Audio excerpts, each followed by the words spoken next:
ఈ ప్రాంతం గురించి మాట్లాడకపోయే అట్లాంటి శ్రీనివాసరెడ్డికి ఓటేస్తే ఇవాళ మనకేమన్నా ఉపయోగమా? నిన్న మన కేటీఆర్ అంటున్నాడు మా కారు కొంచెం ఖరాబ్ అయింది గ్యారేజ్కి పోయిందని. అరే పిల్లగా, నీ కారు ఖరాబు కాలే, నీ కారు ఇంజను అనుము చెడ్డది, ఇంకా మళ్ళా రాదు.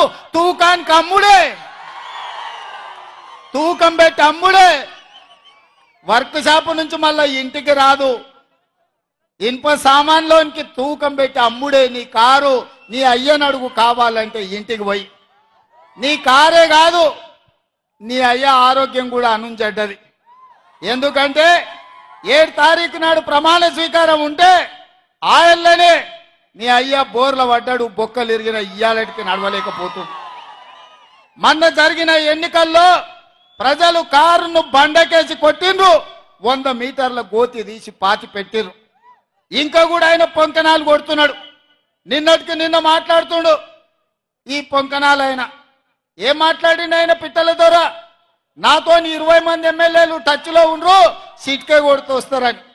సిట్కే కాదు, మిద్దెక్కి డప్పు కొట్టు బిడ్డ, నీ దగ్గర ఉన్నోళ్ళు కూడా ఎవడన్నా ఉంటాడేమో చూద్దాం. గతంలో లాగా కాంగ్రెస్ ఎమ్మెల్యేలు గొర్రెల మంద తోడేళ్లలాకొచ్చి తేప కొట్టి కొట్టుకపోదాం అనుకుంటున్నాం బిడ్డ. ఈడ కాపలా ఉన్నది రేవంత్ రెడ్డి, నువ్వు ప్రయత్నం చేసి చూడు. ఈడ మా ఎమ్మెల్యేలను కంచేసి కాపాడుకునే శక్తి హైటెన్షన్ వైరు రేవంత్ రెడ్డి ఉన్నాడు బిడ్డ. వచ్చి ముట్టుకో. కరెంటు తీగ మీద కాకి కరెంటు కొడితే ఎట్లా కర్రెగా సస్తదో, నువ్వు కాంగ్రెస్ వైపు చూస్తే నీ సంగతి గట్లనే అవుతుంది. నువ్వు మా దిక్కు కాదు, నీ దొడ్ల సాయంత్రానికి ఎన్ని వచ్చినా ఒకసారి లెక్క పెట్టుకో బిడ్డ, నీ సంగతి చెప్తా గాని.